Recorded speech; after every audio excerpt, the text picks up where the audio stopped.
గత వారము మనము గలితీలు రాసిన పత్రిక ఆ విషయాన్ని మనం చూసి ఉన్నామండి. గలితీకి రాసిన పత్రిక గలితీకి రాసిన పత్రికలో 6 అధ్యాయాలు మనం చూసాము. 6 అధ్యాయంలో మనం కొద్ది మట్టుకు మనం కవర్ చేసాము. మీ అండర్స్టాండింగ్ కోసము ఈ గలతీ ఏ ప్రాంతంలో చెందిందో, ఈ గలతీ ఎక్కడ ఉంటాదో అని చెప్పడానికి ఎవరైనా మిస్ అయితే వారి కోసమే చెప్పడానికి ఇంకొకసారి కొద్దిసేపే ఏంటంటే, ఈ గలతీ పౌలు గారు గలతీకి రాసిన పత్రిక అది ఏ ప్రాంతము అయి ఉంటుంది అంటే, దీనికి 2 వాదనలు ఉన్నాయి. ఒకటేమో సౌత్ గలేషియన్స్, అది 16వ అధ్యాయంలో కనిపిస్తుంది. ఒకటేమో నార్త్ గలేషియన్ 16th చాప్టర్ లో మనకు కనిపిస్తూ ఉంటది. ఒకటేమో సౌత్ గలేషియన్స్ లో కొన్ని ప్రాంతములు ఉన్నాయి. పౌలు బర్నబా గారు వారు ఈ ప్రాంతాన్ని వెళ్ళారు. పెరిగే అనే ప్రాంతం నుంచి పిసిద్యాలోని అంతియోకుకి వెళ్ళారు, ఆడ నుంచి ఇకోనియాకి వెళ్ళారు, ఆడ నుంచి లుస్త్రాకి వెళ్ళారు, ఆడ నుంచి దర్బేకి వెళ్ళి మళ్ళీ ఆ ప్రాంతాల్లో మళ్ళీ తిరిగి వచ్చారు. ఈ ప్రాంతంలో వారు వెళ్ళినప్పుడు ఎన్ని రోజులు ఉన్నారంటే కొన్ని నెలలు ఉండొచ్చు. ఎందుకంటే మొదటి మిషనరీ యాత్ర చేస్తున్నప్పుడు దాదాపు వీరికి 2 సంవత్సరాలు సమయం పట్టిందండి. ఒక్కొక్క దగ్గర ఎన్ని రోజులు ఉన్నారో తెలియదు కానీ ఆ సంఘంలో ఒక్కొక్కరిని సంఘాలని బలపరిచి వారు అక్కడ సంఘ పెద్దలని ఏర్పరిచి ఆ ప్రాంతంలో వచ్చారు. అంటే ఎక్కడైతే అడుగు పెట్టారో పౌలు గారు బర్నబా గారు అక్కడ సంఘాన్ని స్థాపించారు అంటే బిల్డింగ్ కట్టారు అనుకోవద్దు. దేశం అంటే మట్టి కాదోయ్, దేశం అంటే మనుషులోయ్ అన్న ఒక నానుడి ఉంది కదా. అయితే చర్చ్ అంటే, సంఘం అంటే బిల్డింగ్ కాదు, చర్చ్ అంటే మనుషులు. అంటే మీరు ఒకవేళ చూసుకుంటే కొన్నిసార్లు ఫిలోమోన్ అనే ఒక విశ్వాసి ఇంట్లో వాళ్ళు సంఘాన్ని నడిపించారు. ఆ విషయము మనం అర్థం చేసుకోవాలి. కొన్నిసార్లు అక్కడక్కడ ఇంట్లలో సంఘాలు నడిచినాయి, దాన్ని కూడా సంఘం అనొచ్చు.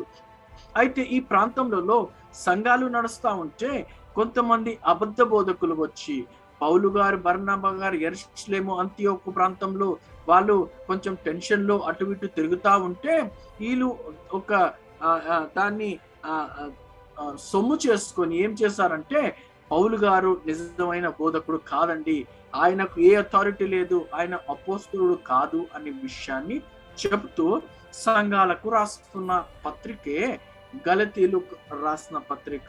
కొన్ని విషయాలు మనం చూసుకున్నాము. అయితే ఇప్పుడు పౌలు గారు ఒక వ్యక్తిని గలతీ పత్రికల్లో ముఖ్య అంశంగా తీసుకొని వస్తున్నారు. ఆయన పేరే అబ్రహాము.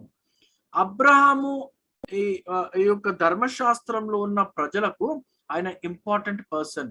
అబ్రహాము అన్నా, లేకుంటే దావీద్ అన్నా, లేకుంటే ఏలియా అన్నా, మోషే అన్నా, ఈ యూదులకు చాలా ఫేవరెట్. అయితే అటువంటి యూదులు ఎవరైతే సంఘాల మీద దాడి చేసి సంఘాలని పాడు చేయాలని వాళ్ళు వచ్చారో అటువంటి సంఘాలకు జ్ఞానపూర్వకంగా వాళ్ళకు చెప్తూ ఆయన అబ్రహాంని కీలకంగా తీసుకొని మాట్లాడడం మొదలు పెట్టారు. అయితే ఏం చేస్తున్నారు వీళ్ళు అని చూస్తే మీరు ఒక వచనాన్ని చదవండి. 4వ అధ్యాయము 10వ వచనం. 4వ అధ్యాయం 10వ వచనం చదవండి. మీరు దినములను, మాసములను, ఉత్సవ కాలములను, సంవత్సరములను ఆచరించుచున్నారు. మీ విషయమై నేను పడిన కష్టము వ్యర్థమైపోవునేమో అని మిమ్మల్ని గూర్చి భయపడుచున్నాను. వీళ్ళు ఇప్పుడు ఏం చేస్తున్నారు అంటే కాలములు, మాసములు, దినములు, ఇంకా సంవత్సరాలు చూస్తున్నారు.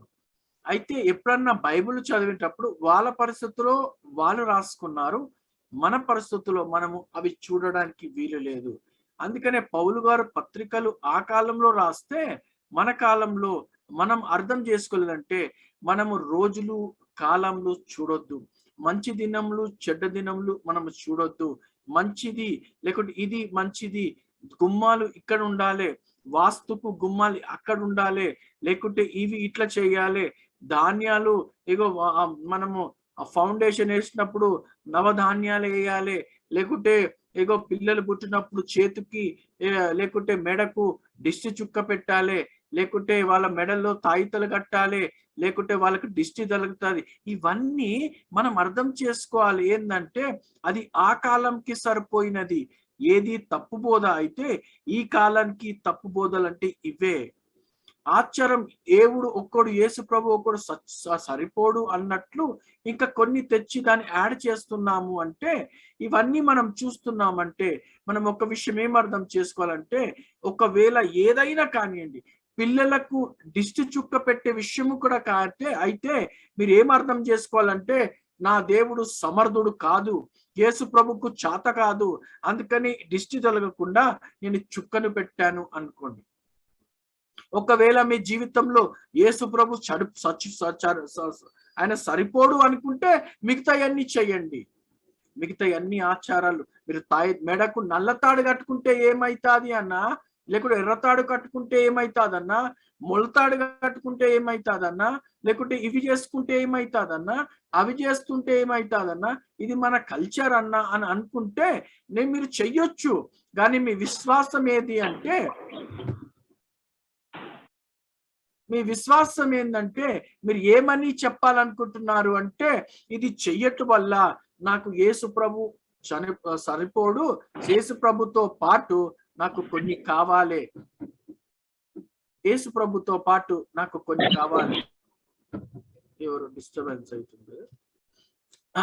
అయితే అయితే జాగ్రత్తగా అర్థం చేసుకుందాం.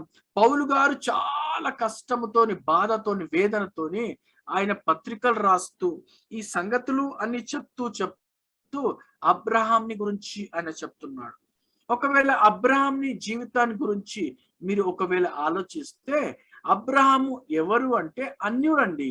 అన్యుల నుంచి, కల్దీయులైన ఊరు నుంచి అబ్రహాంని దేవుడు లేపాడు. అబ్రహాం యొక్క ఆసక్తిని దేవుడు చూశాడు. అబ్రామ్ అనే ఉన్న వ్యక్తిని తీసుకొచ్చి అబ్రహాముగా మార్చాడు. అది దేవుని యొక్క అనాది సంకల్పంలో ఉన్న ప్రణాళిక బట్టి ఆ వ్యక్తిని ఎన్నుకుంటే ఆయనని లేపి ఆయన నడుచుకొని వస్తున్నాడు. వినండి, నడుచుకొని వస్తుంటే ఆయన హారాను దాకా వచ్చాడు. హారాన్లో ఆగిపోయాడు. కారణం ఏంటంటే ఆయన తండ్రి అక్కడ ఆయనతో ఉన్నాడు. ఆయన అన్న కొడుకు లోతు ఆయనతో ఉన్నాడు. దేవుడు అన్నాడు, నువ్వు సమస్తం వదిలి వచ్చాయి అంటే వీరిని తోని తీసుకొని వచ్చాడు. అయితే హారాన్లో తేరాహు చనిపోయాక తర్వాత ఆయన హారాన్లో దేవుడు మళ్ళీ మాట్లాడుతున్నప్పుడు ఆయన మళ్ళీ కానానులో వచ్చాడు. జాగ్రత్త వినండి, షికేము అనే ప్రాంతంలో హారాను నుంచి ఆయన వెళ్ళినప్పుడు ఆయన వయసు ఎంత అంటే 75 సంవత్సరాలు. ఒకవేళ కల్దీయులైన ఊరు నుంచి ఎప్పుడు వెళ్ళాడు అంటే దాదాపు 65 సంవత్సరాలకు, ప్రాబబ్లీ 10-15 సంవత్సరంలో అక్కడికి వెళ్ళి ఉంటాడు. ఎందుకంటే కొంతమంది ఈ యొక్క బైబిల్ పండితులు ఏమంటారంటే హారాన్లో ఆయన సెటిల్ అయిపోయాడు రెండోసారికి అని. అయితే వినండి, అక్కడ 10 నుంచి 15 సంవత్సరాలు గడిపేసే ఉంటాడు అని చెప్పారు. అయితే వినండి, అయితే 75 సంవత్సరాలకు ఆయన బయలుదేరి ఇప్పుడు దేవుడు చూపెట్టిన ఊరికి వెళ్ళాడు. దేవుడు ఏ దేశంనైతే చూపెట్టాడో కానాను అనే దేశాన్ని ఆయన తీసుకొని వెళ్తే ఆ దేశంలో అక్కడ షెకెం అనే ప్రాంతంలో బలిపీఠము కట్టాడు. చాలా మంచిది. విశ్వాసముతో అడిగేశాడు అబ్రహాము. ఆ విశ్వాసంతో అడిగేసినప్పుడు కానాను అనే దేశంలో ఆయన ఉండిపోయాడు. అయితే ఏది అబ్రహాం అయితే దేవుని మీద ఆసక్తితోని దేవుని వైపు చూసే అబ్రహాము ఎంత ఉత్సాహముతోనున్నాడో, ఎంత దేవుని కోసం రగులుతున్నాడో, దేవుని కోసము మండుతున్నాడో, అదే అబ్రహాము కొన్నిసార్లు దేవుడు ఏమాయేని అనే ఆలోచనలో వచ్చేసాడేమో. ఎందుకు ఈ మాట చెప్పవలసి వచ్చిందంటే ఆయన జీవితంలో 75 నుంచి 85 సంవత్సరాలు అయిపోతా ఉంది. ఆయన విశ్వాసము సన్నగిల్తా ఉంది. ఆ సన్నగిల్లాదో లేదో కానీ ఆమె భార్య అంటుంది, అన్నదేమో, ఏడండి మీ దేవుడేడి? మనము మంచిగా ఊర్లో ఉండే కదా, ఊరనే ఊర్లో ఏగో బబులోను దేశంలో ఉండే కదా, ఎందుకు తెచ్చారండి? ఏరి మీ దేవుడు వాగ్దానం చేయలేదా? లేకుంటే ఏరి మనతోని మాట్లాడిన దేవుడు ఇక్కడ మాట్లాడాడేంది? మన చేతిలో పిల్లలు ఇంకా ఇయ్యడేమి? మనం ముస్లోలం అయిపోతున్నాము, మీ దేవునికి తెలియదా అన్నాదో ఏమన్నాదో నాకు తెలియదు, మొండికేసాది. ఇప్పుడు ఏమంటున్నాడు అబ్రహాము? ఏ విశ్వాసంతోని ఊరిని వదిలాడో, ఏ విశ్వాసంతో కల్దీయులైన ఊరిని వదిలాడో, ఆ విశ్వాసం అబ్రహాంలో ఆ కాలంలో ఉండలేకపోయాడు. ఒత్తిడి వచ్చేసింది అబ్రహాంకి. ఏ విశ్వాసంతో అబ్రహామును లేచి రా అంటే అమాంతంగా లేచి వచ్చిన అబ్రహాము నాకు పిల్లలు కావాలనే సారా ఒత్తిడి తెచ్చినప్పుడు, దేవా నువ్వు ఏం చేస్తావో నాకు తెలియదు, ఇటువంటి ఒత్తిడిలో ఉన్నా అని దేవుణ్ణి అడగక భార్య మాట విని 85 ఏట దేవుని ఆ భార్య మాట విని హాగరు అనే దాసిని తీసుకొని సారా దాసినిచ్చి పెళ్లి చేస్తే ఆమె ద్వారా పుట్టిన కుమారుడు ఇస్మాయిల్. వినండి, ఇస్మాయిల్ పుట్టాడు. ఇస్మాయిల్ పుట్టాక 1585 ఏట అబ్రహాంకి ఇస్మాయిల్ పుడితే, అంటే 86 ఏట అయితే 100 సంవత్సరాలు. ఈ 14 సంవత్సరము ఏ ముఖము అబ్రహాము దేవునికి ఇచ్చిపెట్టుంటాడండి. కానీ అబ్రహాము విశ్వాసంలో ఆయన తప్పు చేసినప్పటికీ ఆ బైబిల్ ఏం చెప్తుందంటే, ఆయన మామ్రే అనే చెట్టు కింద కూస్తున్నప్పుడు దేవుణ్ణి చూసినాడు అని. అంటే ఆయన విశ్వాసంలో పడిపోయినప్పటికీ అబ్రహాము విశ్వాసముతో నమ్మాడు, దేవా నేను తప్పు చేశాను, నా శరీర కోరికలతోని పుట్టిన కుమారుడు ఇస్మాయిల్ అయ్యా, నేను ఒప్పుకుంటున్నాను, నన్ను క్షమించు అన్నాడు. అయితే ఆ ఒప్పుకున్నాడు. దేవుడు వాగ్దానం ఇచ్చి మర్చిపోవడానికి నరుడు కాదు కాబట్టి ఆయన 100 ఏట ఆయన చేతిలో ఇస్సాకును పెట్టాడు. ఇస్మాయిలు దేవుడు వాగ్దానం నుంచి వచ్చిన కుమారుడు కాదండి. ఇస్సాకు దేవుడు వాగ్దాన పుత్రుడు. ఇప్పుడు ధర్మశాస్త్రము ఏమైపోయాది, దేవుని కృప ఏమైపోయాది అని చెప్పడానికి అబ్రహాంని ఈ పిక్చర్ని తీసుకొని వస్తున్నాడు. ఒకవేళ మీరు గలతీల పత్రిక చూస్తే మీకు 4వ వచనము అంతా అబ్రహాము కనిపిస్తాడు. చదవండి. అబ్రహాము, ఇప్పుడు దేవుడు అబ్రహాంకి వాగ్దానం చేసిన పుత్రుడు ఎవరు అంటే, దేవుడు ఏమన్నాడు అంటే, చదవండి బ్రదర్, ఆది కాండము 12వ అధ్యాయము 7వ వచనము.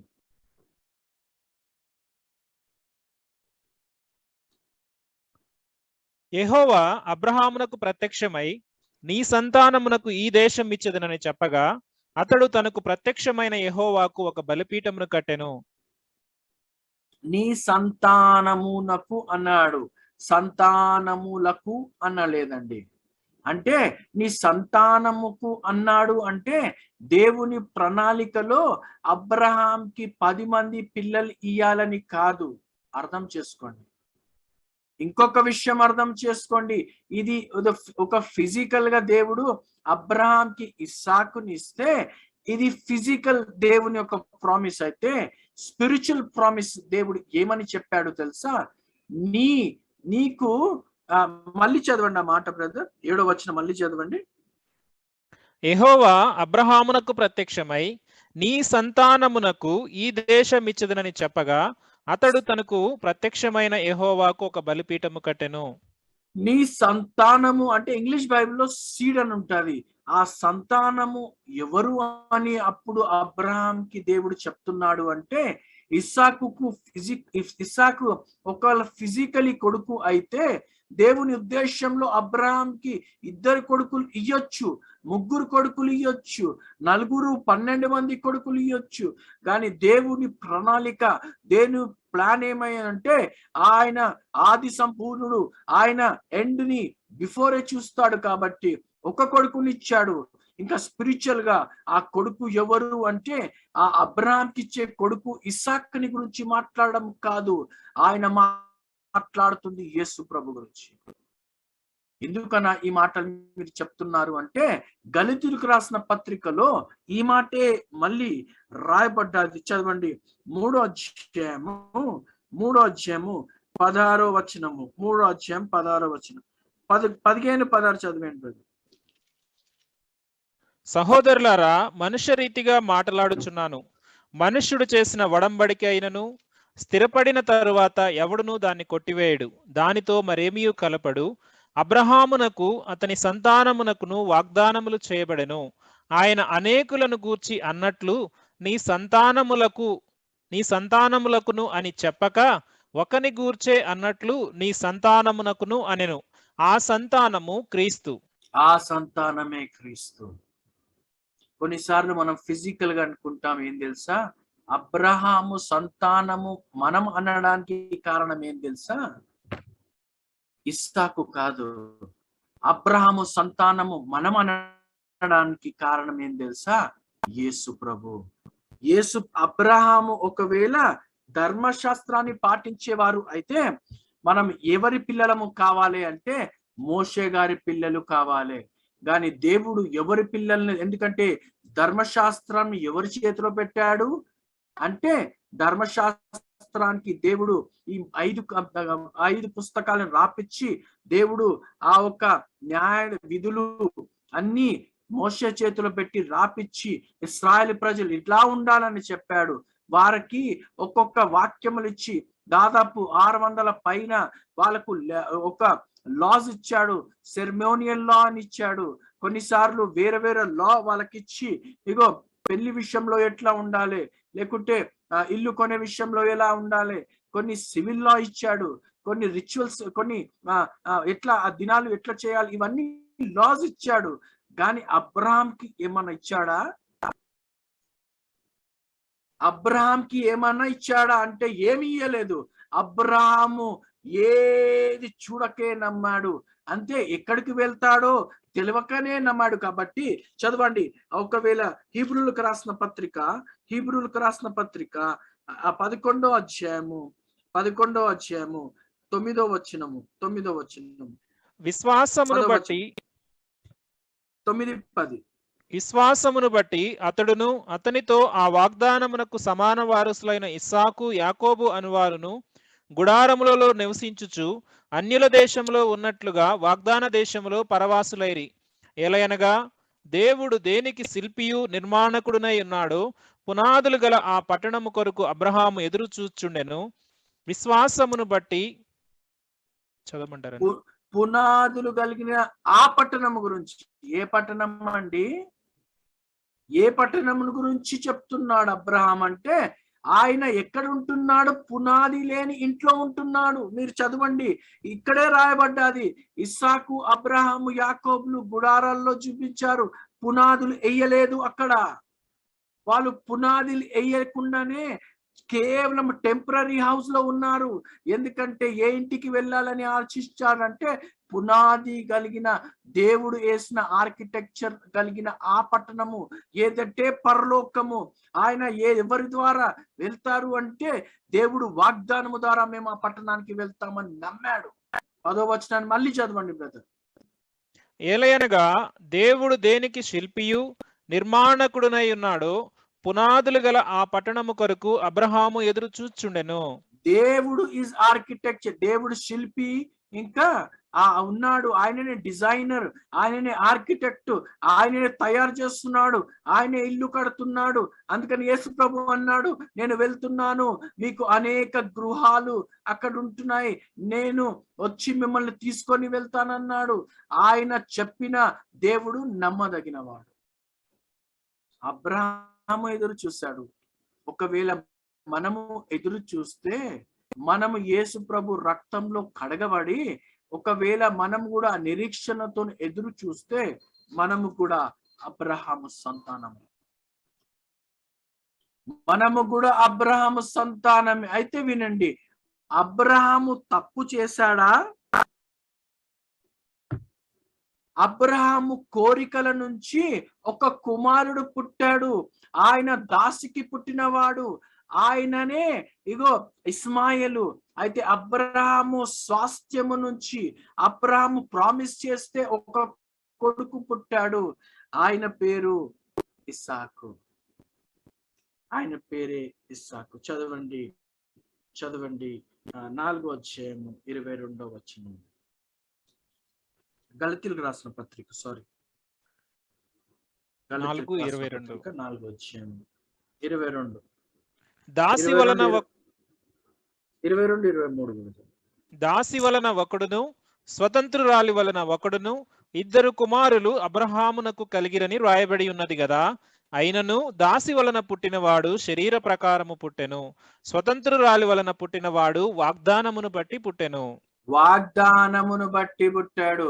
ఇప్పుడు ధర్మశాస్త్రాన్ని పెడితే శరీర క్రియలు చేస్తున్నారు, దాసికి పుట్టిన కార్యాలు.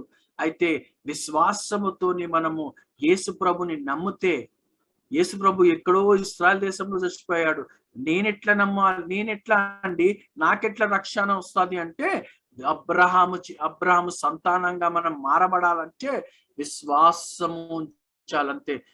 హృదయంలో అంగీకరించి నోటితో నొప్పుకుంటే మనం రక్షించబడతాము, అబ్రహాము సంతానము అనబడతాము అనే మాట. అందుకనే గలితీ సంఘంలో ఏ ప్రాబ్లం ఉంది అంటే, గలితీ సంఘంలో అంటున్నారు, ఓయ్ వీళ్ళు అన్యుడు, మేము యూదులము అని గొప్ప చెప్పుకుంటున్నారు, వీళ్ళు దాసులు, మేము చాలా ఫ్రీడమ్ కలిగిన వారు అని చెప్పుకుంటున్నారు, ఈ ఆడవాళ్ళు రావద్దు, మేమే సంఘాలను నిలబడాలి అని. ఈ ప్రాబ్లమ్స్ అన్నీ ఉన్నాయి కాబట్టి ఈ ప్రాబ్లం ని ఆయన తెలిసి అబ్రహాంని ముందు పెట్టి, ఇగో మనము విశ్వాసంలో ఉన్నప్పుడు ఇవేమి లేవండి, అందరము సమానులే అని చెప్తున్నాడు. చదువుదాము ఆ మాట. 3వ అధ్యాయము 26 నుంచి 29 వరకు చదవండి. యేసుక్రీస్తునందు మీరందరూ విశ్వాసము వలన దేవుని కుమారులై ఉన్నారు. క్రీస్తులోనికి బాప్తిస్మం పొందిన మీరందరూ క్రీస్తును ధరించుకొని ఉన్నారు. ఇందులో యూదుడని గ్రీసు దేశస్థుడని లేదు, దాసుడని స్వతంత్రుడని లేదు, పురుషుడని స్త్రీ అని లేదు, యేసుక్రీస్తునందు మీరందరూ ఏకముగా ఉన్నారు. 29 మీరు క్రీస్తు సంబంధులైతే ఆ పక్షమందు అబ్రహాము యొక్క సంతానమై ఉండి వాగ్దానం ప్రకారము వారసులై ఉన్నారు. వాగ్దానము ప్రకారము దేవుడు వాగ్దానం ఎవరికి చేశాడండి? అబ్రహాంకు చేశాడు. మనం యేసు ప్రభుని నమ్మితే, ఆయన మన కోసం ప్రాణాలు పెట్టాడు అని నమ్మితే మనం అబ్రహాము సంతానము. వీళ్ళు ఏమనుకుంటున్నారు యూదులు అంటే, మేము అబ్రహాము సంతానము, మా అబ్రహాం అనుకుంటున్నాడు. కానీ వీళ్ళొక ఫిలాసఫీని రాంగ్ చేస్తూ వాళ్ళని కోట్ చేసి చెప్తున్నాడు. అబ్రహాము విశ్వాసులకు తండ్రి ఎలా అయ్యాడు తెలుసా? ఆయన ఏ దేశానికి వెళ్తున్నాడో అంటే తెలియకనే ఆయన వెళ్ళాడు. ఆయన ద్వారా ఒకవేళ మనం కూడా రేపటి రోజు ఎవరన్నా అనుకుంటే, అనా పరలోకానికి మనం వెళ్తామా అన్న, మనకు ఉందా నిత్య జీవము అనా, మనం విశ్వాసం ఒకవేళ కరెక్ట్, కొంతమందికి డౌట్ ఉంటది, మనం ఇంత కష్టపడుతున్నాము, ఇంత ఆత్మీయంగా నడుస్తున్నాము, ఇది నా ప్రయాసము నిజమేనా, లేకుంటే వ్యర్థమైపోతాదా, లేకుంటే నేను రైట్? క్రైస్తవులకు కూడా డౌట్ వస్తుంది. అయితే నేను చెప్పే విషయం ఏంది అంటే, you are in a right direction if you believe. దేవుని నమ్ముకొని బాప్తిస్మం తీసుకొని విశ్వాసంలో కొనసాగితే మనం కూడా అబ్రహాములో ఆ పునాదులు పట్టణానికి మనము చేరుతాము. ఎందుకంటే వాగ్దానం ఇచ్చిన వాడు నమ్మదగిన వాడు కనుక. అయితే ఈ యొక్క ప్రీచింగ్ లో, ఈ యొక్క టీచింగ్ లో కొన్ని ముద్దంతా బాగుందండి, ముద్దంతా బాగుంది అంటే టీచింగ్ అంతా బాగుంది. అక్కడక్కడ ఏం చేశారంటే, అబ్రహాము ఎవరండి? గొప్పోడండి. అబ్రహాము దేవుడు ఎవరంటే, అబ్రహాము దేవుడు ఆయన దర్శనాన్ని, ఆయనను చూడాలంటే మనం కొన్ని రోజులు పాటించాలి, మనం సున్నతి పాటించాలి. అప్పుడు మనం అబ్రహాం దేవుడు, మనం డైరెక్ట్ రిలేషన్షిప్ అయిపోతుంది. ఇంకా కొన్ని మీ స్పిరిచువాలిటీలో ఇంకా కొన్ని యాడ్ అవుతాయి అని కొన్నిసార్లు మీకు ఎవరన్నా చెప్తే మీరు చెప్పండి, యేసు ప్రభు మాకు సరిపోతాడు. ఎందుకంటే కొంచెము చదవండి బ్రదర్. 5వ అధ్యాయము ఆ, ఆ, ఆ, పులిసిన 9వ వచనం, 5వ అధ్యాయం 9వ వచనం. పులిసిన పిండి కొంచెమైనను ముద్ద అంతయు పులియజేయును. చాలండి. పులిచిన పిండి అంటే మీ విశ్వాసము పెద్దగానే ఉండొచ్చు, కానీ చిన్నంత ఆచారము, చిన్నంత అవిశ్వాసము, చిన్నదే ఏమైతుందన్నా? ఎవరు చూస్తలేరు, చిన్నదే చేయొచ్చు కదా. విశ్వాసము క్రైస్తవులు అంటే క్రైస్తవులే. బాప్తిస్మం తీసుకున్నారా అంటే తీసుకున్నాము. ఏమైతుందండి ఇది చేస్తే? కొంచెమంత అవిశ్వాసము, కొంతమంది కొన్ని ఆచారాలు తెచ్చి మీరు అవి తెచ్చి పెట్టేస్తే అవి ముద్దంతా పాడు చేసేస్తారు. హ్యాపీ దసరా అంటే తప్పుందా? మనము ఏం చూపెడుతున్నాం లోకానికి?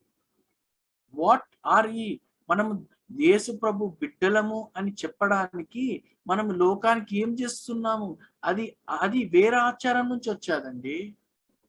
మనం తెలియకుండానే అందరినీ ఎటువంటి విషెస్ చేసేస్తే మనకు తెలియకుండానే ముద్దంతా పాడు చేస్తున్నామేమో, మన సాక్ష్యము పాడు చేసుకుంటున్నామేమో. ఇగో వాస్తులు చేసి మన మన శరీరాన్ని, లేకుంటే దేవుని విశ్వాసంలో మనము పాడు చేస్తున్నాం. యేసు ప్రభుకి విషయంలో భయంకరమైన కోపం వచ్చింది. మత్తయి సువార్త చదవండి. మత్తయి సువార్త 16వ అధ్యాయం ఒకసారి తీయండి. మత్తయి సువార్త 16వ అధ్యాయం 6వ వచనం చదవండి. అప్పుడు యేసు చూచుకొనుడి, పరిసయ్యులు సద్దుకయ్యులు అను వారి పులిసిన పిండిని గూర్చి జాగ్రత్త పడుడని వారితో చెప్పెను. ఇక్కడ పరిసయ్యులు ఏమైనా ముద్ద పిండిలు పెట్టుకొని తిరుగుతున్నారా?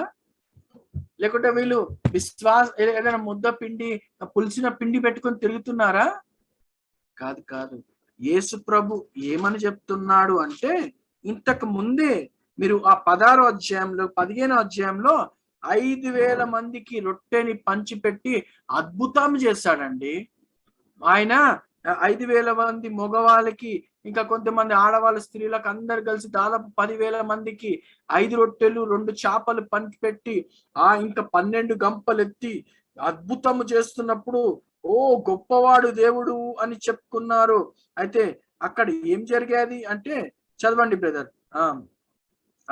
ఇవన్నీ జరిగినాక ఇప్పుడు పరిసయ్యులు అద్భుతము చూసావు సరిపోదా? దేవుడు కార్యము చేశాడు సరిపోదా? చూశారు కదా, వీరు కూడా చూశారు, వీరు కూడా తిన్నారేమో, వీరు కూడా లేకుంటే ఆస్వాదించారు, వీరు కూడా దేవుని యొక్క విశ్వాసము చూశారు. ఈయన సామాన్యుడు కాదు, దేవుని యొక్క బోధన చూశారు. అయినప్పటికీ ఏం ఎక్స్పెక్ట్ చేస్తున్నాడు తెలుసా? చదవండి 16వ అధ్యాయము 1వ వచనం. 16వ అధ్యాయం. అప్పుడు పరిసయ్యులను సద్దుకయ్యులను వచ్చి ఆయనను శోధించుటకు ఆకాశము నుండి ఒక సూచక క్రియను తమకు చూపుమని ఆయనను అడగగా ఆయన ఇట్లనెను. ఆకాశమును ఇప్పటి వరకు చూసింది ఏంది? ఇప్పటి వరకు అద్భుతము చూడలేదా? ఇప్పటి వరకు స్వస్థపడలేదా కొంతమంది? ఇప్పటి వరకు కుష్ఠరోగులు బాగు కాలేదా? ఇప్పటి వరకు గుడ్డివారు స్వస్థపడలేదా? అయితే ఇంకా వీరికి ఏం తెలుసా? ఆకాశం నుంచి ఏమన్నా చెయ్యి, అప్పుడు మేము నమ్ముతాం. ఇది పులిసిన పిండి. ఎవరన్నా అన్నారనుకోండి, మా దగ్గర అద్భుత శక్తి ఉంది, దేవుని సింహాసనము మా దగ్గరే ఉంది, ఏదో దేవుని తాళం చేయి మా దగ్గరే ఉంది. ఒక ఆయన అప్పట్లో ఏమన్నాడంటే, పరలోకానికి వెళ్ళాలంటే తాళం చేయి నా దగ్గరే ఉంది, కొన్ని డబ్బులు మాకు కట్టండి. చూడండి, కొంతమంది అంటున్నారు అద్భుతాలు, మీకు ఏ ఇబ్బందులో ఉన్నారు, ఏ కష్టంలో ఉన్నారు, మేము విడుదల చేస్తాం. ఎవడండి విడుదల చేయడానికి? యేసు ప్రభు విడుదల చేస్తాడు. మనము ఎవరమండి? దేవుని సేవకులు అంటే వాళ్ళు ప్రార్థన చేయాలి, వాళ్ళలో నమ్మకం పుట్టియాలి, దేవుని మీద భరోసా పుట్టియాలి. వీరు దేవుని మీద భరోసా కాదు, వారి మీద వారి భరోసా పుట్టేలాగా చేసి డబ్బుల్ని వాళ్ళు దోచుకుంటున్నారు. అయితే అటువంటి వారి గురించి యేసు ప్రభు ఏం చెప్తున్నాడు? 2వ వచనము, 3వ వచనము, 4వ వచనం చదవండి బ్రదర్. సాయంకాలమున మీరు ఆకాశము ఎర్రగా ఉన్నది గనుక వర్షము కురియదనియు, ఉదయమున ఆకాశము ఎర్రగాను మబ్బుగాను ఉన్నది గనుక నేడు గాలివాన వచ్చుననియు చెప్పుదురు గదా. మీరు ఆకాశ వైఖరి వివేచింపనెరుగుదురు గాని ఈ కాలముల సూచనలను వివేచింపలేరు. వ్యభిచారులైన చెడ్డతరము వారు సూచక క్రియ నడుగుచున్నారు. అయితే యోనాను గూర్చిన సూచక క్రియే గాని మరి ఏ సూచక క్రియ అయినను వారికి అనుగ్రహింపబడదని వారితో చెప్పి వారిని విడిచి వెళ్ళిపోయెను. అమ్మ, ఒక విషయం మీరు అర్థం చేసుకోవాలి. ఒకవేళ మీ లైఫ్ లో దేవుడు నా జీవితంలో మిరకల్ చెయ్యాలి అంటే దేవుడు ఇలానే తిడతాడేమో. ఏమని తిడతాడు బ్రదర్? 4వ వచనంలో యోనాను గూర్చిన సూచక క్రియ కాదు తప్ప కా- మరి 4వ వచనం, వ్యభిచారులైన చెడ్డతరము వారు సూచక క్రియ నడుగుచున్నారు. వ్యభిచారులైన చెడ్డతరము చెడ్డోడు అన్నారు. వ్యభిచారి అంటే ఒక్కోడు సరిపోడు, ఇంకొకరితో పాపం చేసిన వారిని వ్యభిచారి. యేసు ప్రభు సరిపోడు, మాకు ఇంకా ఎక్స్ట్రా కావాలి, ఏం చేస్తారో తెలియదు, మాకు ఎక్స్ట్రా కావాలి అన్నవారు ఆ కాలంలో అప్పట్లో ఉన్నారు. యేసు ప్రభు కాలంలో ఉన్నారు, పౌలు గారి కాలంలో ఉన్నారు, ఇక మన కాలంలో ఉన్నారు. సూచక్రియల గురించి ఎదురు చూసి మాకు అది చెయ్యండి, మేము ఆయన అది చేస్తున్నాడు, ఈయన ఇది చేస్తున్నాడు, అది చేస్తున్నాడు అని ఈ యొక్క ఆర్భాటమే ఉంది. కానీ ఆ పులిసిన పిండి మీ యొక్క మన విశ్వాసం అంతా పాడు చేస్తాం. మనం ఏం చేస్తాం తెలుసా? వారి వెనుక ఊరికి మన ప్రార్థన జీవితము పాడైపోతాం. మనము బైబిల్ చదవము. అటువంటి పులిసిన పిండి దగ్గరికి మనము వెళ్ళొద్దు. అటువంటి మన విశ్వాసాన్ని పాడు చేస్తాది అని గలతీ పత్రిక చెప్తున్నాడు. ఆయన ఏం చెప్తున్నాడంటే విశ్వాసంగా స్థిరులై ఉండుడి. చదవండి 5వ వచనము, మొదటి వచనం. 5వ అధ్యాయం, గలతీకి రాసిన పత్రిక 5వ అధ్యాయం మొదటి వచనం. ఈ స్వాతంత్రము అనుగ్రహించి క్రీస్తు మనలను స్వతంత్రులుగా చేసి ఉన్నాడు. కాబట్టి మీరు స్థిరముగా నిలిచి మరలా దాస్యమును కాడి క్రింద చిక్కుకొనుకుడి. మనం ఎవరి కుమారులం అంటే అబ్రహాము కుమారులము. దేన్ని బట్టి అంటే మనం అక్కపట్లో ఇస్సాకు, ఇప్పట్లో యేసు ప్రభుదు కాబట్టి వాగ్దాన పుత్రులము. విశ్వాసము ద్వారా రక్షణ పొందినాము. మనకు ఇప్పుడు తండ్రి అనేవాడు ఉన్నాడు అని చదువుకున్నాం ఇలా పోయిన వారం. అందుకనే ఓల్డ్ టెస్ట్మెంట్ ప్రవక్తలకు ఎవరికి లేని ఆ భాగ్యము, ఆ ఒక గొప్ప సంగతి దేవుడు మనకిచ్చాడు. అబ్బా తండ్రి అని యేసు ప్రభుని డైరెక్ట్ గా, లేకుంటే పరలోకంలో తండ్రిని డైరెక్ట్ గా అబ్బా తండ్రి అని పిలవచ్చు. మనకు ఎవరన్నీ మీడియేటర్ అంటే యేసు ప్రభుయే మనకు మీడియేటరు అని మాట మనం ఇంకొక దగ్గర కూడా చదువుతాము. 3వ అధ్యాయము 19వ వచనం, 20వ వచనం కూడా. అలాగైతే ధర్మశాస్త్రం ఎందుకు? ఎవనికి వాగ్దానము చేయబడినో ఆ సంతానము వచ్చు వరకు అది అతిక్రమములను బట్టి దానికి తరువాత ఇయ్యబడెను.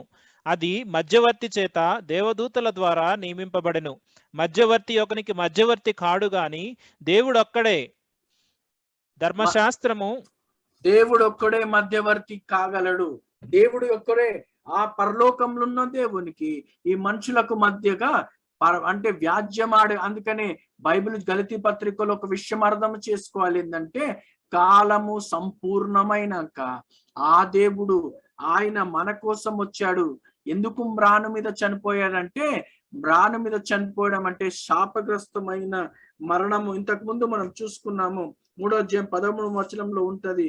అయితే ఎవరైతే ఆ శాపగ్రస్తమైన మరణము అంటే శాపంగా, అంటే ఎవరైతే మ్రాను మీద వేలాడతారో ఆయన శాపగ్రస్తుడు. అయితే ఆయన మన కోసము ఆ శిల్వ మీద చనిపోయాడు, ఎందుకంటే మనముని విడిపించడానికి అని చెప్తూ ఆయన ఈ విషయాలు చెప్తున్నాడు. ఇప్పుడు మనము శాపంలో లేమండి. We are not into any kind of curse because we are a son of the living God. We are promise, we are seed of Abraham. మనము అబ్రహాము సంతానము. ఆ దేవుణ్ణి తండ్రి అని పిలిచే గొప్ప భాగ్యంను మనకు ఇచ్చాడు. అయితే మనం ఏం చెయ్యాలి అంటే, మనము ఈ కృప అనేది ఉందో దానిలో మనం నిలిచి ఉండాలి అని చెప్తుంది. 4వ వచనం చదవండి బ్రదర్. 5వ అధ్యాయం 4వ వచనం.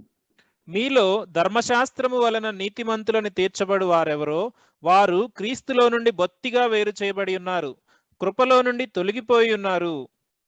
కృపలో అంటే మనము కృపలో ధర్మశాస్త్రంలో ఉండక కృపలో ఉండాలి.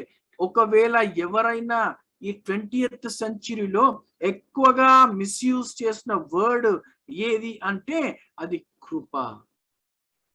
ఫ్రీడమ్ ఉంది కదా, ఫ్రీడమ్ ఉంది కాబట్టి ఎక్కువగా ఎందుకంటే దేవుని కృప ఉంది. దేవుడు సంతానము మనకిచ్చి అంటే యేసు ప్రభు ద్వారా ఆయన మనకు రక్షణ ఇచ్చాడు, ఆయన మనకు స్థలము సిద్ధపరుస్తున్నాడు, ఆయన మనకు విమోచించాడు, ఆయన కృపలో మనం ఉన్నాము. మన ఏ కాడి కింద లేము, ఏ బంధకాలంలో లేము, ఏ ఒక్క దాసి కింద లేము, ఏ ఒక్క ప్రాబ్లం కింద లేము. మనం స్వతంత్రులం అని చెప్పి దేవుని కృపలో మనం ఉన్నాము. కాబట్టి ఎక్కువగా మిస్యూజ్ అయిన వర్డ్ ఏంది తెలుసా? దేవుని కృప. ఆ కృప మన కోసము వచ్చి ప్రాణము పెట్టాడండి. ఆ కృప మనల్ని విమోచించాడండి. ఆ కృప మనల్ని పాపం నుంచి విడిపించి మనల్ని దేవునికి సమీపంగా చేశాడు. ఆ కృపని మనం మిస్యూజ్ చేస్తాము కాదు, చేస్తున్నాము అని చెప్పే మాట. అందుకని చాలా సార్లు మనం కన్ఫ్యూజన్ ఉంటాము. ఆ కన్ఫ్యూజన్ గలతీ సంఘానికి కూడా ఉంది. 10వ వచనం చేద్దాం. 10వ వచనం. మీరెంత మాత్రమును వేరుగా ఆలోచింపరని ప్రభువునందు మిమ్మును గూర్చి నేను రూఢిగా నమ్ముకొనుచున్నాను. మిమ్మును కలవర పెట్టుచున్నవాడు ఎవడైనను వాడు తగిన శిక్షను భరించును. ఎవరన్నా మిమ్మల్ని డిస్టర్బ్ చేస్తున్నారా? కొంతమంది వచ్చి చెప్తారు, brother we are praying, anointing oil తో మీకు ప్రేయర్ చేస్తాము, మా దగ్గర పరిశుద్ధాత్మ అభిషేకపు ప్రార్థన జరుగుతుంది, మా దగ్గర ఏగో డెలివరెన్స్ ప్రేయర్ జరుగుతుంది. ఇవన్నీ మంచిదే, నేను కాదనను, I'm not denying that. But what about your faith in Jesus? నీ విశ్వాసం ఎక్కడ? నువ్వు ప్రార్థన చేసావా లేకుంటే వారి మీద ఆధారపడ్డావా? ప్రార్థనకు వెళ్ళడం మంచిది, కానీ మన విశ్వాసంలో సన్నగిల్లొద్దు. ఎవరన్నా మిమ్మల్ని కన్ఫ్యూజ్ చేయకుండా చూసుకున్నది. ఎందుకంటే మనల్ని కన్ఫ్యూజ్ చేసేవారు ఈ యొక్క కాలంలో, అప్పటి కాలంలో చాలా మంది బయలుదేరారు. మిమ్మల్ని కన్ఫ్యూజ్ చేసే ఒక తరము ఉన్నాయి. ఆ కాలంలో ఉంది, ఈ కాలంలో ఉంది. ఆ కాలంలో మ్యాజిక్లు చేసి సైన్లు అడిగారు, ఈ కాలంలో మ్యాజిక్లు చేసి సైన్ చేసి మనల్ని డైవర్ట్ చేస్తున్నారు. అద్భుతాల గురించి ఆతృత పడొద్దు, మిరాకల్స్ గురించి ఆతృత పడొద్దు. విశ్వాసాన్ని గట్టిగా పెట్టుకోండి, వాడు రక్షించబడతాడు. చివరి వరకు నమ్మకంగా ఉన్నవాడు రక్షించబడతాడు అని వాక్యము సెలవిస్తుంది. అందుకనే దేవుడు ఒక మాట ఏం చెప్తున్నాడంటే, మోసపోకుడి. ఇటువంటి వారు చుట్టూ ఉన్నప్పుడు ఒకవేళ పడ్డారంటే, మోసపోతే ఎవరు మనం ఏమంటాడు, దేవుని మనం మోసం చేయొచ్చు అని అనుకుంటున్నాం, దేవుని హస్తంలో ఉన్నాము అనుకుంటున్నాం, దేవుని కార్యము అని అనుకుంటున్నాం. కానీ దేవుని కాకుండా ఎక్స్ట్రా ఏదైనా చేస్తే మనము మోసపోతున్నాము. అయితే దీని ద్వారా దేవుడు వెక్కిరించబడ్డాడు అని చెప్తూ ఏమంటున్నాడు, మోసపోకుడి, దేవుడు వెక్కిరించబడ్డాడు. చదవండి బ్రదర్, 7వ వచనం. 6వ అధ్యాయం 7వ వచనం. మోసపోకుడి, దేవుడు వెక్కిరింపబడడు. మనుష్యుడు ఏమి విత్తునో ఆ పంటనే కోయును. మనుష్యుడు ఏమి విత్తుతాడో అదే పంట కోస్తాడంట. విశ్వాసముతోని విత్తినవాడు విశ్వాసపు పంట కోస్తాడు. అబ్రహాము విశ్వాసముతోని విత్తాడు, విశ్వాసముతోని కోసాడు.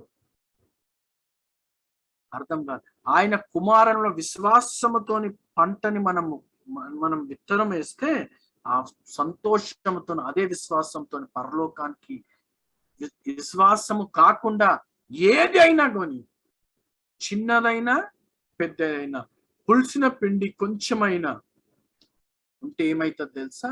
ముద్దంతా పాడైపోతుంది. ముద్దంతా పాడైపోతే దాని ద్వారా దేవుడు ఎక్కిరించబడ్డాడు. మనం ఏ పంటనైతే డబ్బు దేవుడు నాకు డబ్బులు ఇయ్యాలి, దేవా నా జీవితంలో కార్యం చెయ్యి, దేవా నాకు కార్యం చెయ్యి అని నువ్వు డబ్బుల కోసము దేవుని విశ్వాసాన్ని అడ్డం పెడితే దేవుడు అవసరము తీర్చేవాడు. ఆయనకు తెలుసు మనకు అవసరం ఏందో. దాని 10 రూపాయలు ఇచ్చి 100 రూపాయలు అని దేవుడితో బిజినెస్ చేస్తే అది విశ్వాసం కాదు. విశ్వాసం ఏం తెలుసా? చూడక నమ్మదే. రేపటి రోజు పరలోకానికి నేను వెళ్ళాలి, అయితే ఏ పరిస్థితి వచ్చినా ఆ దేవుని కుమారునిగానే నేను ఉంటాను.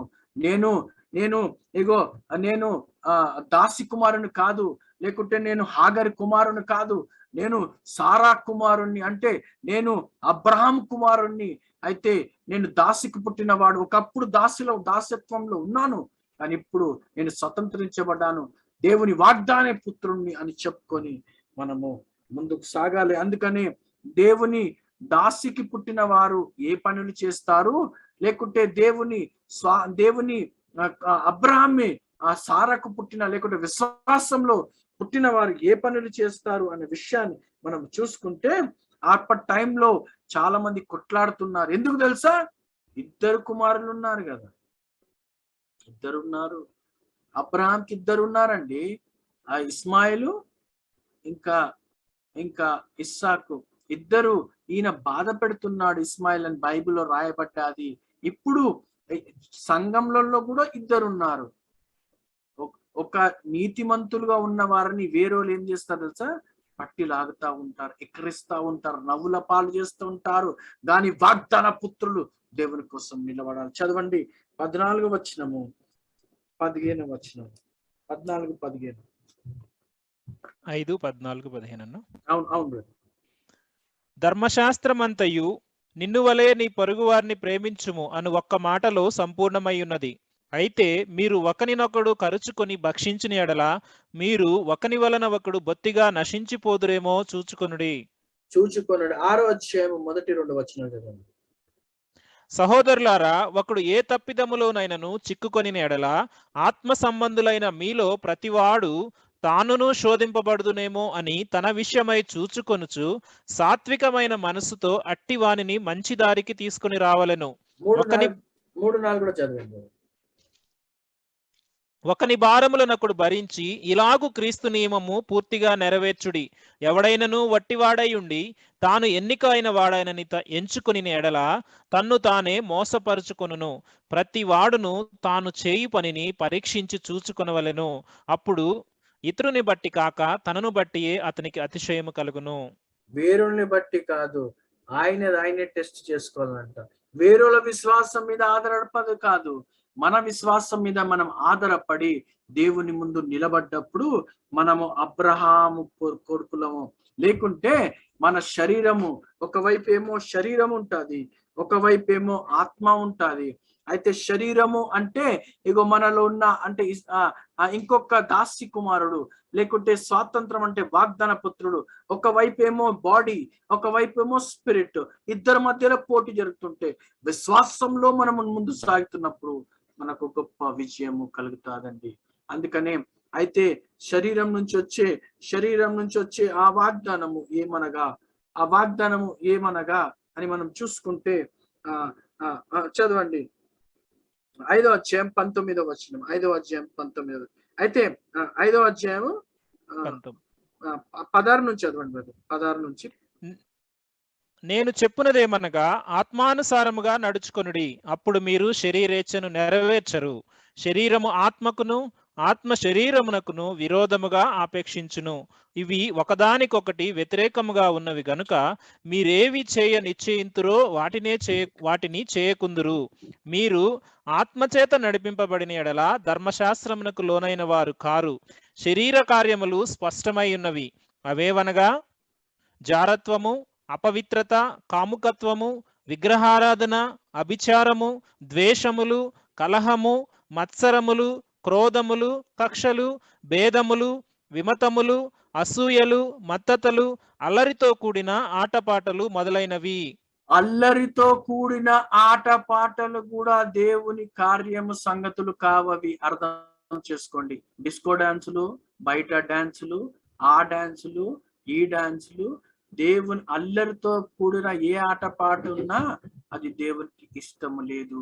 అయితే తాగుబోతుతనము, లేకుంటే ఇవన్నీ ఉన్నాయి. ఇవన్నీ మనం ఇవి దాసి కుమార్, అది ఒకవేళ ఇదన్నీ అంటే ఇవన్నీ మన జీవితంలో కనపరుస్తుందంటే ఇంకా మన జీవితంలో శరీరము ఇంకా యాక్టివ్ గానే ఉంది, శరీర కోరికలు ఇంకా యాక్టివ్ గానే ఉంది, ఇంకో శరీరములో ఉన్న ఆశలు ఇంకా యాక్టివ్ గానే ఉంది.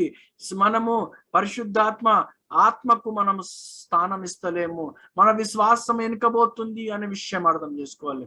అయితే విశ్వాసంలో ముందు సాగుతున్నప్పుడు మనం కొన్ని ఫలాలు ఫలిస్తాము.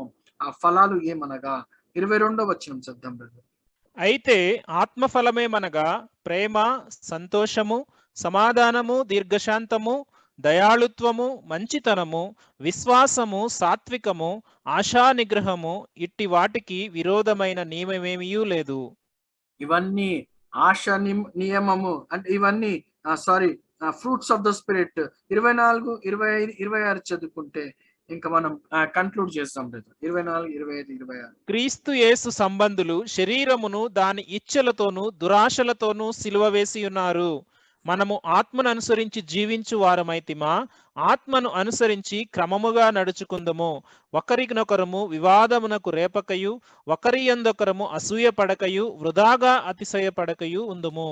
ఒక్కొక్కరిని రేపొద్దంట, ఒక్కొక్కరిని నిలబెట్టాలి. ఎందుకంటే ఆత్మ అనుసారులు ఎప్పుడు కూడా ఒక వ్యక్తి వైపు చూసి నవ్వుకోడండి.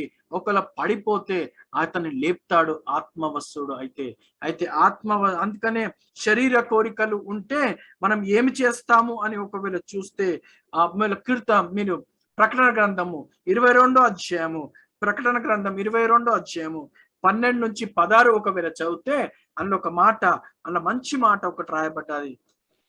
ఇదిగో త్వరగా వచ్చుచున్నాను, వాని వాని క్రియ చొప్పున ప్రతివానికిచ్చుటకు నేను సిద్ధపరిచిన జీతము నా యొద్ద ఉన్నది. చదవండి బ్రదర్. నేనే ఆల్ఫాయు ఒమేగాయు, మొదటి వాడను కడపటి వాడను, ఆదియు అంతమునై ఉన్నాను. జీవవృక్షమునకు హక్కు గలవారై గుమ్మముల గుండా ఆ పట్టణములోనికి ప్రవేశించినట్లు తమ వస్త్రములను ఉదుకుకొనువారు ధన్యులు. కుక్కలను, మాంత్రికులను. ఒక్క నిమిషం బ్రదర్. కుక్కలను అని ఎందుకు అన్నాడు తెలుసా? కుక్కలను ఎందుకన్నాడంటే బాప్తిస్మము తీసుకొని దేవుని కోసం రోషంగా బతుకుతానికి కమిట్మెంట్ తీసుకొని నేను అబ్రహాము సంతానం అని చెప్పి, నువ్వే నా తండ్రి దేవా అని చెప్పి దేవుని కోసం రోషంగా కమిట్మెంట్ తీసుకొని మళ్ళీ కుక్క వాంతికి పోయినట్లు మళ్ళీ తిరిగి పాత లోకంలో వెళ్తున్న వారు పరలోక రాజ్యము వెళ్ళరు. వారు కుక్కలండి. నేను చెప్తలేను, బైబిల్ చెప్తా ఉంది. చదవండి బ్రదర్, కంటిన్యూ చేయండి. కుక్కలను, మాంత్రికులను, వ్యభిచారులను, నరహంతకులను, విగ్రహారాధికులను, అబద్ధమును ప్రేమించి జరిగించు ప్రతి వాడును వెలుపలనుందురు.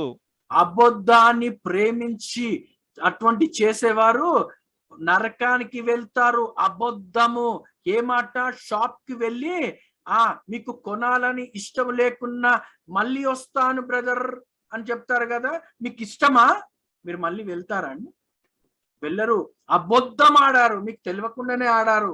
మీకు ఒక మాట అర్థమయ్యే, your yes should be yes and your no should be, మీ అవును అవును లాగానే ఉండాలి, మీ కాదు కాదు లాగానే ఉంటే దేవుడు దాన్ని మెచ్చుతాడు. మీరు చిన్న మాటికి మీరు షాప్కి వెళ్తారు, మళ్ళీ వస్తా, మీరు రారు అని మీకు తెలుసు. ఆ మాట మీకు దమ్ము లేదు చెప్పుకోవడానికి.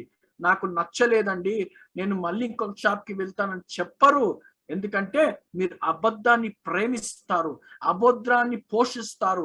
అబద్ధం ఆడడము మనకిష్టము. ఎందుకంటే విశ్వాసము మన జీవితంలో వేలుడు చేస్తలేదు, లేకుంటే ఆత్మ కార్యాలు మన జీవితంలో పని చేస్తలేదు. కాబట్టి మనం చిన్న చిన్న అబద్ధము ఆడడం కూడా మన నరకానికి తీసుకొని. గలతీ పత్రికలో ఎన్నో విషయాలు రాయబడ్డాయి. అయితే ఆత్మ ద్వారా మనం ఫలిస్తున్నామా, శరీర క్రియలు మన జీవితంలో కనిపిస్తున్నాయి అని చెప్తూ వారిని ప్రేమిస్తూ ఏం చెప్తున్నాడంటే, నా సొంత హస్తాలతో ఇది రాస్తున్నాను. కొన్ని దగ్గర చూస్తే ఆయన సొంత హస్తాలతో రాయలేదు, కానీ ఎక్కువగా సంఘాన్ని ప్రేమించి వారి కోసం రాళ్ళ దెబ్బలు తిని చచ్చిపోయే స్థితిలో వచ్చాడు. కాబట్టి ఈ సంఘాన్ని ఆయనే కట్టాడు, కాబట్టి ఆయననే ప్రసవ వేదన ద్వారా ఈ సంఘాలని కట్టాడు, కాబట్టి ఈ సంఘాన్ని ప్రేమిస్తున్నాడు. కాబట్టి చెప్తున్నాడు, నేను నా స్వహస్తాలతో కన్నాను బిడ్డ మిమ్మల్ని, నేనే రాస్తున్నాను, మీరు బాగుండండి, విశ్వాసపు కార్యాలు చేయండి, శరీరపు కార్యాలు చేయొద్దు. అబ్రహాము తప్పు చేశాడు, విశ్వాసంతో పుట్టినవాడు సారాకు ఇస్సాక్ అయితే, ఇగో శరీర కోరికలతో పుట్టినవాడు హాగర్కి ఇస్మాయిల్. కాబట్టి అటువంటి జీవితాన్ని పక్కకు పెట్టి నువ్వు కావినెంట్ సన్ లాగా ఉండు. ఇగో ఆయనే విశ్వాసం ద్వారా మనకు అబ్రహాం ఎట్లయితే నమ్మాడు మనం కూడా నమ్మాలి అనే విషయం చెప్తూ ఆయన ఈ పత్రికను ముగిస్తున్నాడు. అయితే పత్రికని ఓవర్వ్యూ మనం చూసాము. ఈ పత్రికని కంప్లీట్ చేయాలంటే ఒక గంటలో ఇట్స్ వెరీ డిఫికల్ట్. కాబట్టి 2 సెషన్లో it's very difficult. Just overview వెళ్ళాను, మీరు చదువుకోండి. ఇంకా తర్వాత దేవుని సహాయం అర్థం అంటే మనం కళ్ళు మూసుకుందాం. అయితే ఆ గలతీ పత్రికల్లో ఉన్న గలతీ సంఘాల్లో ఉన్న ఆ ఒక ప్రాబ్లమ్స్ మన సంఘాలలో ఇప్పటికీ ఉన్నాయి. మనము విశ్వాస కార్యం విశ్వాస అబ్రహాము కొడుకులము అంటున్నాము, అబ్రహాము కూతుర్లము అంటున్నాము, దేవుడే నా తండ్రి అంటున్నాము. కానీ మన క్రియలు ఆ విశ్వాసపు క్రియల్లాగా లేవు. మనం ఇంకా ఆచారాలు ఉన్నాము, ఇంకా సున్నతి లేకున్నా, అటువంటి పరిస్థితులు మన మధ్య లేకున్నా, కానీ కొన్నిసార్లు కొన్ని రోజులని కొన్ని ఆచారాలను మనం తెస్తున్నాము. అటువంటి మన జీవితంలో తేకుండా ఏదైనా కమిట్మెంట్ తో మనం జీవిస్తాం. ఎవరన్నా ఒకరు మన మధ్యలో ప్రార్థన చేస్తామండి. ఎవరన్నా ఒకరు మన మధ్యలో ప్రార్థన చేయండి.